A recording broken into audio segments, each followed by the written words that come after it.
like Mind Ranger. Change enemies yeah, wow. You betrayed my parents. You're the reason they're dead.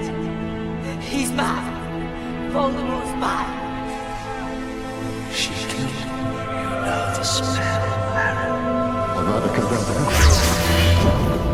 I must be the one to kill you, Baron.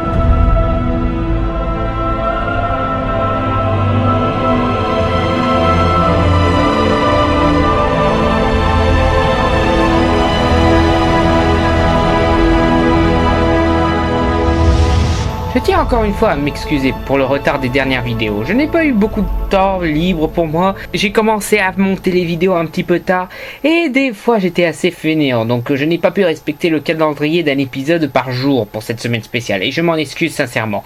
Enfin, contrairement à la semaine Shyamalan où j'ai respecté la programmation mais tardé pour voir le film pour lequel j'avais fait cette semaine spéciale, là j'ai tardé pour la programmation et vu le film pour lequel a été fait cette semaine spéciale en avant-première. Donc, voici mon petit compte rendu. Comme vous l'avez remarqué, cet épisode est en 3D. Et la 3D de ce film est complètement inutile. J'ai vu beaucoup de films en 3D pour comprendre que les films ont deux problèmes qui gâchent la 3D. Dans un cas, le relief se fait dans le mauvais sens, donnant de la profondeur, mais n'apportant rien d'autre d'extraordinaire, alors que la 3D a pour but de nous plonger dans le film. Alors autant que l'image sorte de l'écran au lieu de s'y enfoncer encore plus. Dans ce cas-là, ma meilleure expérience 3D fut une pub Haribo avant la séance, où justement on nous balançait des trucs dans la figure. Et l'autre cas, c'est clairement quand le film n'est pas filmé en 3D avec la fameuse caméra de James Cameron.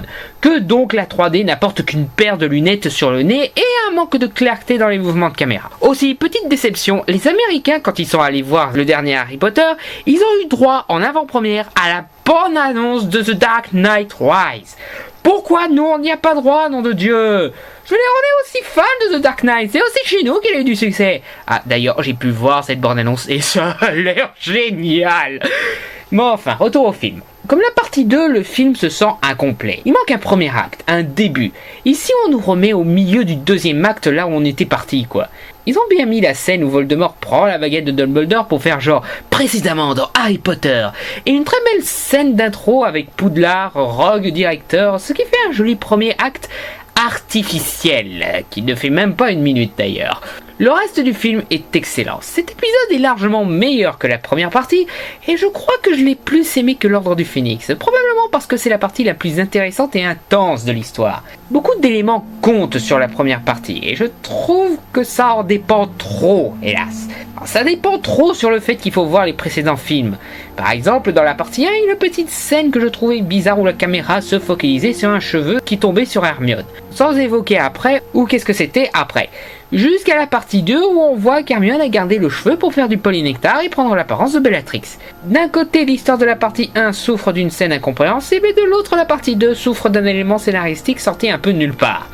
En même temps, je reconnais qu'il faut être con pour commencer à cet épisode, mais ça se sent incomplet, voilà.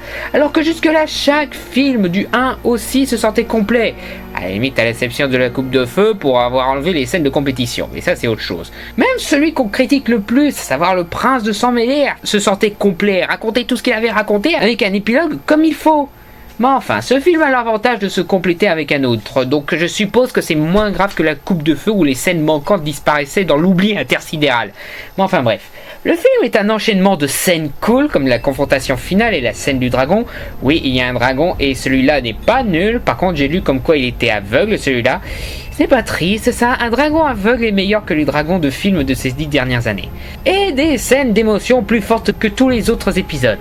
Comme la scène où les sorciers mettent en place un bouclier autour de Poudlard, magnifique, ainsi que la scène où le trio traverse le champ de bataille, où Harry découvre le secret de sa cicatrice, et la scène de la pierre de résurrection. Toutes magnifiques. C'est peut-être même les scènes les plus émotionnelles de toute la saga. La bataille de Poudlard n'est pas un simple feu d'artifice, heureusement, c'est un apocalypse tragique. On ne vous montre pas Poudlard en flammes avec une musique épique et cool, genre youhou, c'est génial, mais avec une musique à la limite triste, faisant de magnifiques scènes, genre qu'est-ce qu'on a fait pour en arriver là? Comment le mal a fini par réussir à faire ça?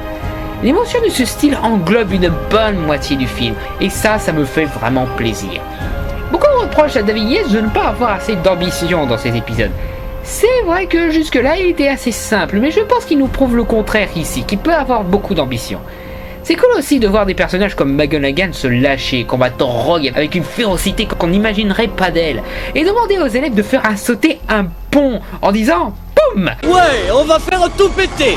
ou lâchant des statues guerrières sur les mange-morts en disant « J'ai toujours rêvé d'utiliser ce sort !»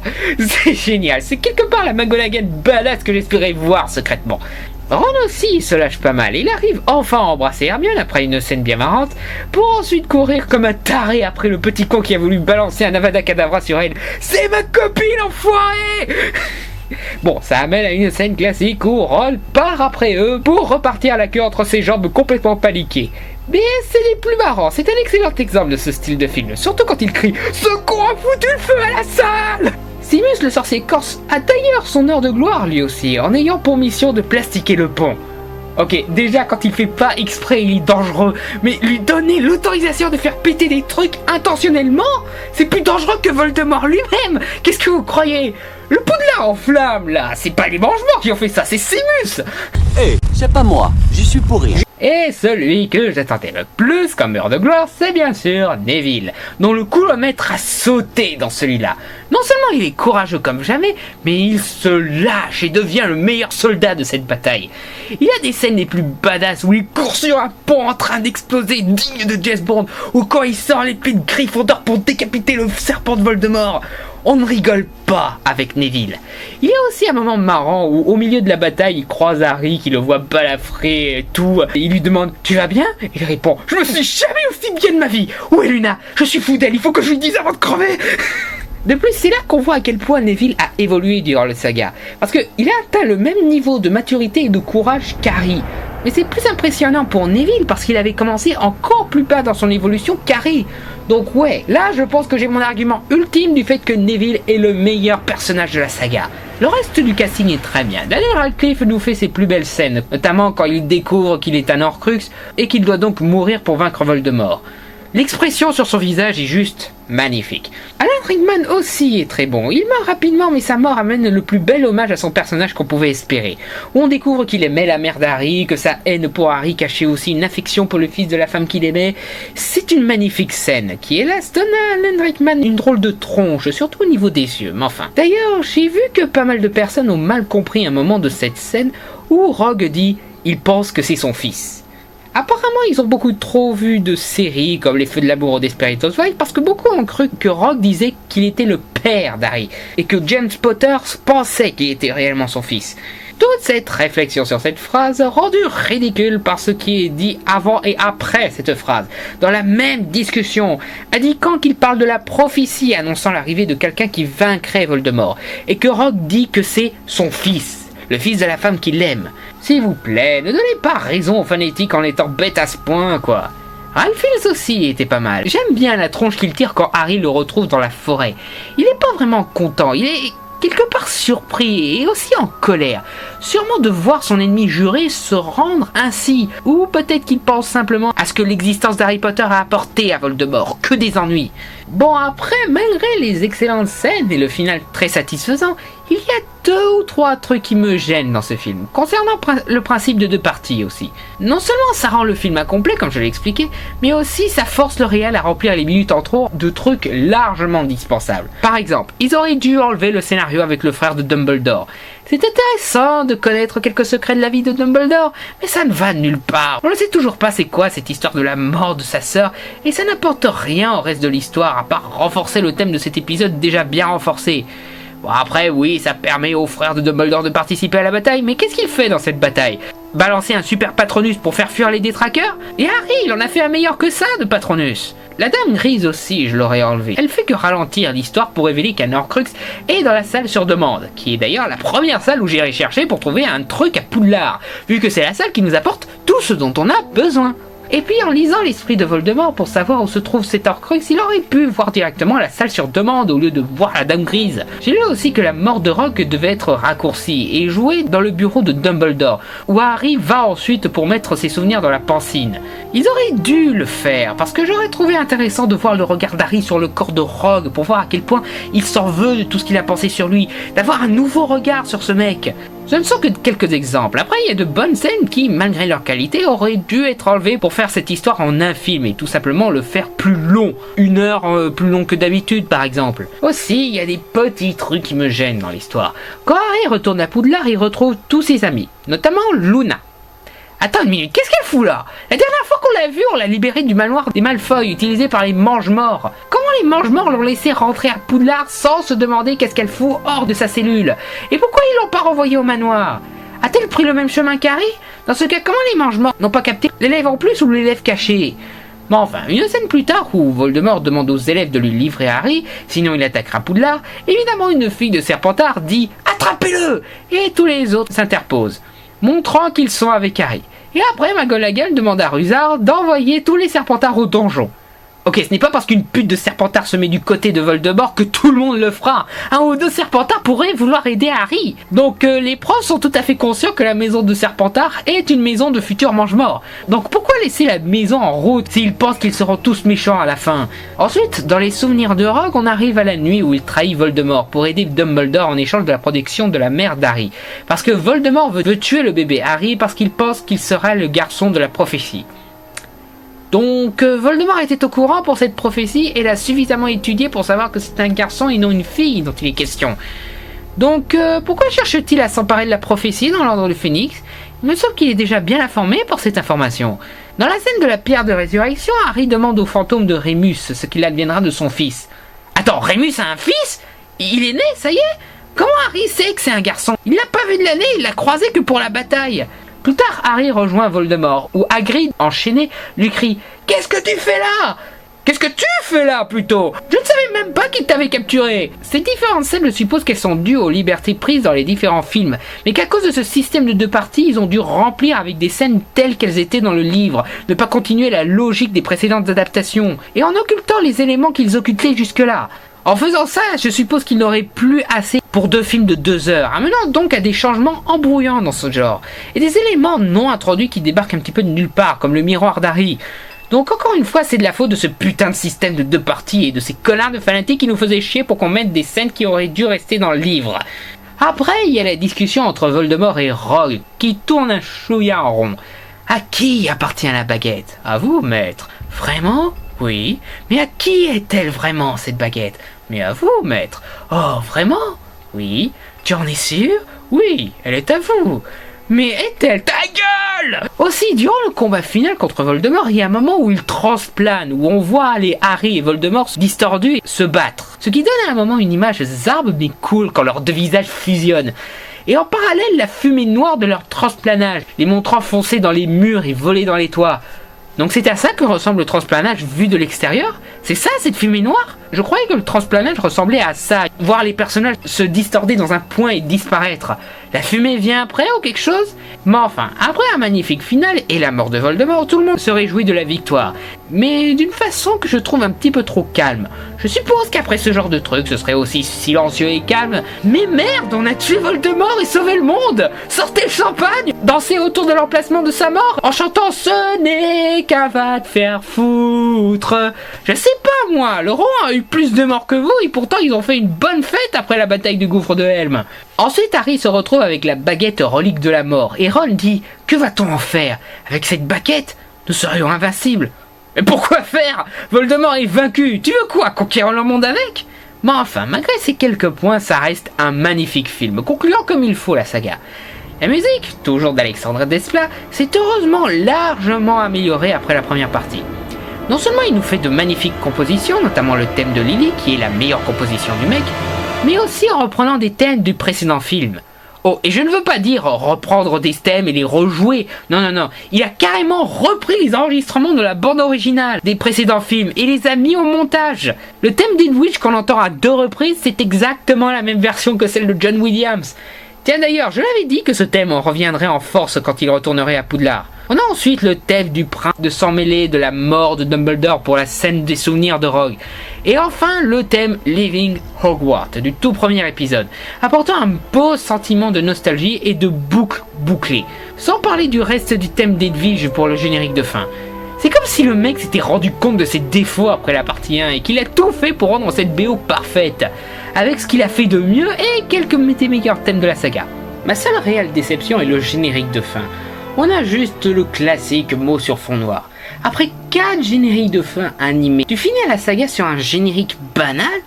Pourquoi pas une autre animation comme avant, ou un truc avec des dessins de nos héros comme le Retour du Roi, ou un truc avec des photos de nos héros au cours de leur vie comme le final de Fullmetal Alchemist Brotherhood. C'est les adieux des fans à Harry Potter, quoi. Profite de cette émotion pour faire quelque chose de beau pour ce générique. Sinon, j'aime bien le fait qu'il garde une certaine intelligence dans le scénario, malgré l'aspect bourrin, avec l'histoire de la baguette relique de la mort et bien entendu les thèmes. Comme expliqué la dernière fois, J.K. Rowling disait que le thème de ce livre est la mort. Après avoir trouvé un moyen de raconter un autre thème dans la première partie, Yates utilise ce thème ici. Le meilleur parallèle à ce thème est bien sûr le conte des trois fers.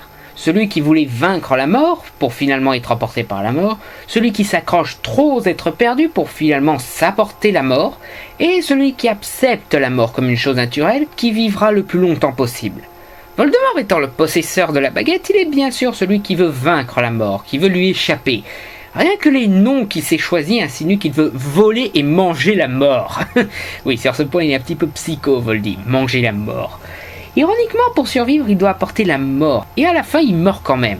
Harry, ayant la cape d'invisibilité, incarne bien sûr le troisième frère, celui qui accepte la mort, mais non sans regretter les personnes qu'il a perdues, comme le deuxième frère, c'est pour ça qu'il a aussi la pierre.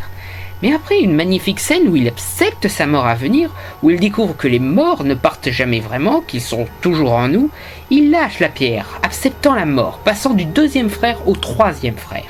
Ainsi, il finit par profiter de la vie, sans craindre la mort, survit à sa mort symbolique, mort de l'ado stressé et renaissance de l'adulte mature, en détruisant sa peur, incarnée par Voldemort. En n'ayant plus peur de la mort, il n'a plus peur pour son avenir, et finit par en devenir le maître.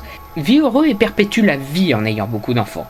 Ce thème est renforcé par l'aspect guerre où des tas de personnes meurent, laissant de la tristesse et du vide pour les vivants, mais qui seront toujours dans nos mémoires. Ou la séquence où on revoit le passé de Rogue, permettant de découvrir le vrai visage des morts qu'ils ont cachés durant leur existence. Dans un sens, c'est la même chose avec toute cette histoire avec le frère de Dumbledore. On découvre les quelques secrets de Dumbledore, mais comme cette partie du thème est déjà présentée dans le film avec le personnage de Rogue, ça ne fait que renforcer mon idée que cette histoire du frère aurait dû être virée. Il y a aussi une certaine référence religieuse, principalement avec Harry qui meurt pour ressusciter, pour ainsi vaincre une entité maléfique en lui. Entité au nombre de 7, comme les 7 péchés capitaux. Pourquoi croyez-vous qu'un des Horcruxes est un serpent et qu'un d'autre transforme les gens en connards ou se trouve en Harry? Donc vous pouvez maintenant dire qu'Harry Potter est mort pour nos péchés. Voldemort devient donc dans cette interprétation une représentation du mal, appelant un vaincre Dieu ou Jésus pour demander aux sorciers de faire appel à leur part d'ombre, d'accepter le péché, de placer leur foi en lui comme il le dit à un certain moment. Mais en ressuscitant, Harry finit par vaincre le péché, et ceux qui quittent le péché et le mal, comme les Malfoy, ont droit à la rédemption, tandis que les autres auront ce qu'ils méritent. Après, on peut dire qu'ainsi Neville leur devient l'incarnation du croyant, car malgré la mort d'Harry, il continue à se battre contre le mal, et continue à faire ce qu'il aurait voulu. Je pense que c'est surtout l'incarnation du bon croyant, pas celui qui croit bêtement, mais qui de l'autre côté s'automutile, se rappelle qu'il est rien face à son Dieu, qu'il doit rester une merde et faire des choses qu'il pense que son Dieu aurait voulu, alors que clairement non. Non, ici c'est le croyant qui devient l'égal de Dieu, et devient presque meilleur que lui, car simple mortel au caractère aussi bon que le Dieu, une sorte d'apôtre plutôt qu'un croyant. Et avec tout ça, t'as encore des connards religieux qui pensent qu'Harry Potter tourne les enfants vers le diable. Aussi, ces 3 derniers films ressemblent pas mal au Seigneur des Anneaux. Le Prince de Sang Mêlé étant la partie égale à la fête des Hobbits au début, avec la découverte de l'objet devant être détruit pour détruire le mal. La partie 1 des Reliques de la Mort pour la quête et la tension sur une quête désespérée. Le tout avec les personnages poursuivis par le mal. Et la partie 2 étant la bataille finale et la défaite du mal. Bon, enfin, maintenant, petit récapitulatif des morts de cet épisode. Tout d'abord, la banque Gringotts par un pétage de plomb de Voldemort. La maison Serpentard, sûrement crevée de faim après qu'on les ait oubliés dans le donjon. De toute façon, comme l'a montré McGonagall, c'était tous des connards, excepté Rogue ou Drago, enfin bref. Remus et Tonks meurent hors champ, mais leur scène d'avant et après mort laisse une petite scénette mignonne où ils ont leurs mains prêts à se toucher.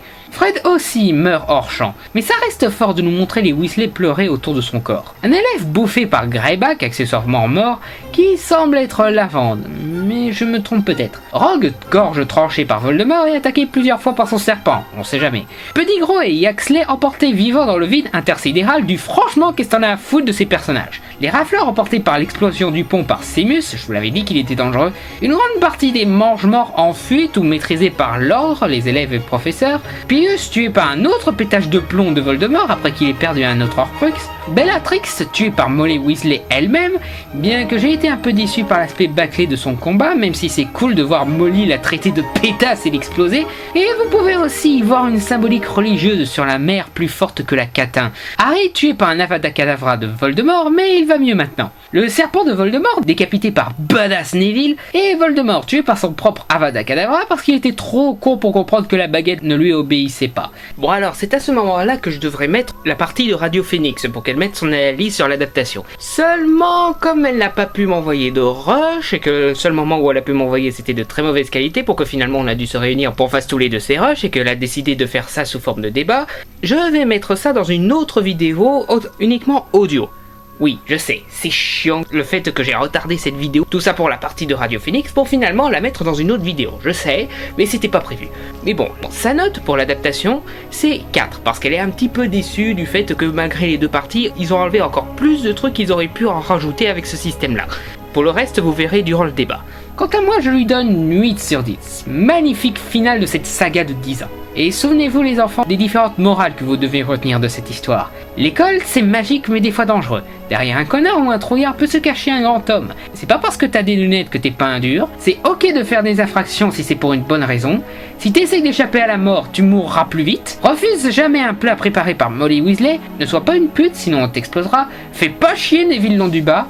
Une pierre tombale est plus forte émotionnellement que de faire une scène émotionnelle. Je les déteste, c'est quoi ? Ne deviens jamais professeur de défense contre les forces du mal. Et Harry Potter est ton dieu. A bientôt pour une prochaine vidéo sur MJ Prism 1 et probablement une autre semaine spéciale. Et profitez bien de ces films de la superbe saga Harry Potter.